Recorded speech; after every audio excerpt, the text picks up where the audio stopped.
Computated signals are a kind of a signal, but that is derived from another signal values. Mhm. It's a read only, and we won't be able to directly assign any values to computed signals. And when it get called?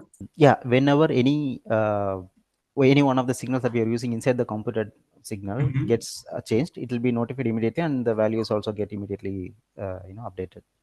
Okay, so if we are using signals, so we don't have to write a change detection and all anywhere in the code. Do you think that?